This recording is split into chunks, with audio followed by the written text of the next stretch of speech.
carry on and plan the sequel, because let's face it, baby, these days, you gotta have a sequel.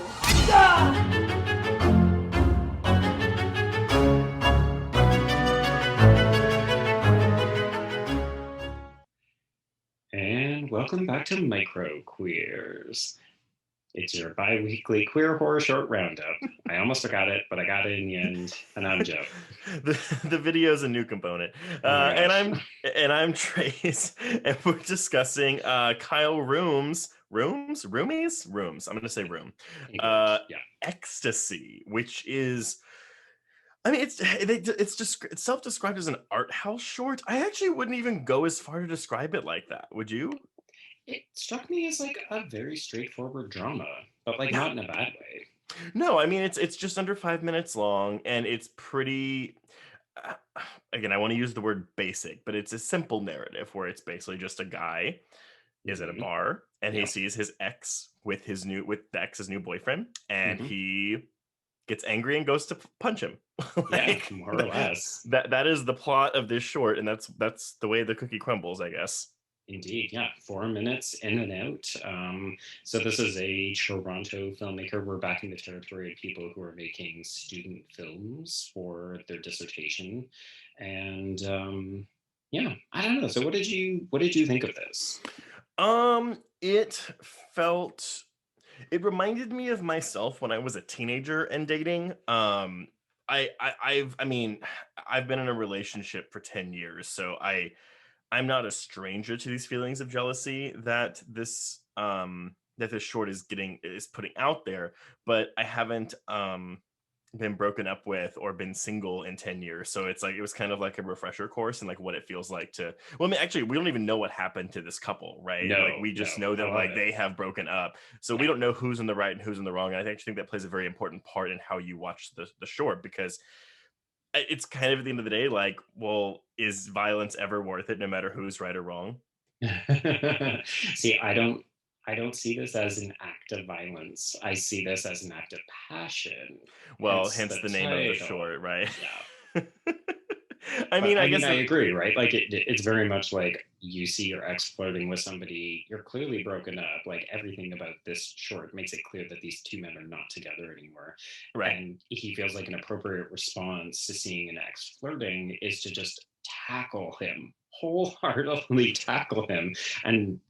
But then like he leaves himself open for abuse and even seems to welcome it. Well, but then, okay, this is where the language of film comes in, right? Because yes, the fighting, which is first a tackle, where he tackles his ex-boyfriend to the ground at this bar, is intercut, is cross-cut with a similar tackle to the bed during prior to a lovemaking session. So yes, I see where you're getting the passion coming in from this, because yeah, like the ecstasy is linked to the passion, which is linked to both, be it like to both sexuality and violence. Yeah, it's a bit of an interesting.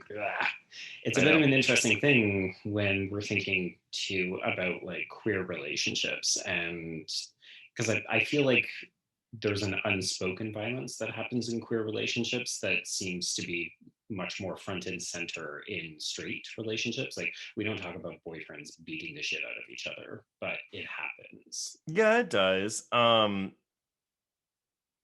I don't really know how to address that.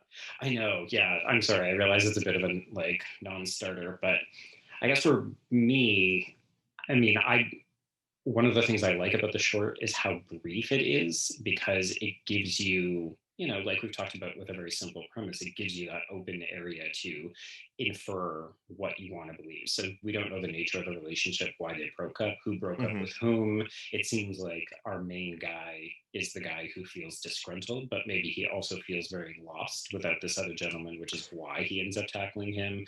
Well, I don't know. Like I just liked being able to put all of my own emotions and readings into that, because this short, I mean, also we haven't addressed it, there's no dialogue in it either. No, there's no dialogue. I mean, again, even going back to the like talking about like not even violence in queer relationships, but just like negative like toxicity and stuff, because I'm just thinking like obviously, like, and this is a generalization, but like a lot of queer folks like statistically are more likely to have experienced trauma in their youth as opposed to their straight counterparts, because of the constant feelings of rejection by religion, by society, by whatever.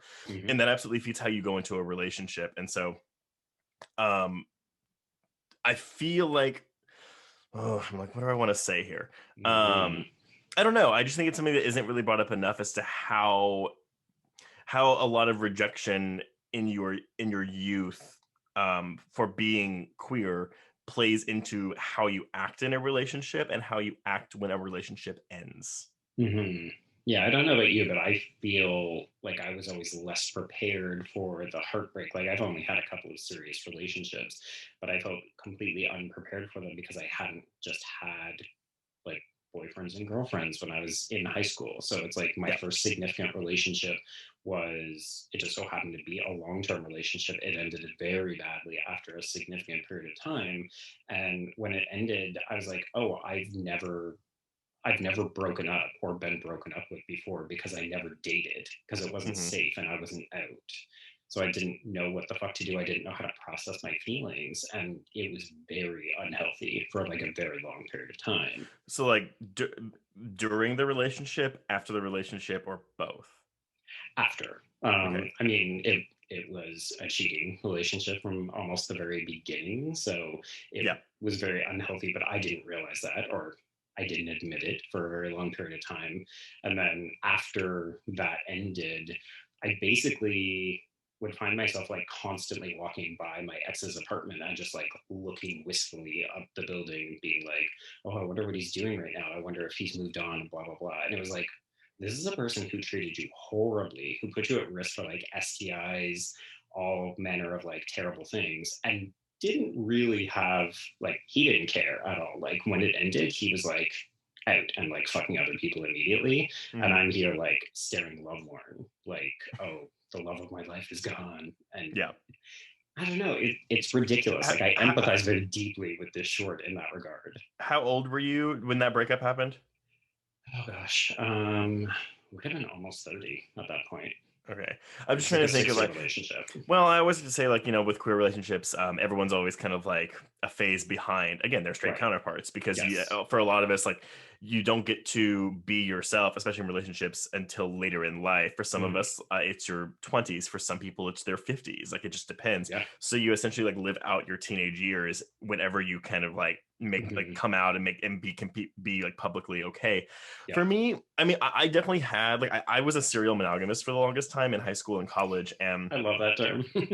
yeah, but like I definitely had some breakups. I had people break up with me. I broken up with people, and a lot of times they were good, a lot of times they were not good. But my thing was, I always had a physical reaction, and I always thought, I don't know what it is. I had to work it out in therapy, but it was like I liken it to an anxiety attack. But it was whenever a partner of mine would be out with friends without me, or especially if he was drinking or doing drugs and I wasn't there. And it Right. never stemmed from a place of, oh, I'm jealous that you're going to cheat on me. It was always just like, you're experiencing this thing that I've never, because I wasn't really, I mean, no one was allowed to drink or do drugs in high school, but I was never Obviously, like, people were.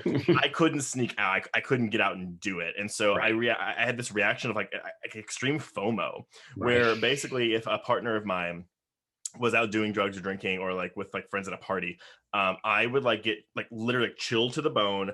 I would shake, I would like shiver and shake, and like I would have to curl up in a ball in my bed and like rub myself to like get myself out of whatever my body was telling me was like was wrong with me. Oh, um wow. yeah, and I kind of figured that I learned down the road that my mother has a similar thing, so it might be genetic, but I don't Oh, know what it is. But it's okay. basically so I had to learn how to be like, oh, it's okay for your partner to go out and do things and like whatever. And Right. so watching this, while again we don't know the details of this relationship, I was kind of like, I knew what it felt like when you felt something about a romantic partner that was so intense that you had to like get up and do something about it. Hmm. Yeah. So while Driven this to may action. kind of, yeah. So while this may not be like a horror short, like per se, it definitely reminded me of some scary things that I went through. It sounds like it's the same for you.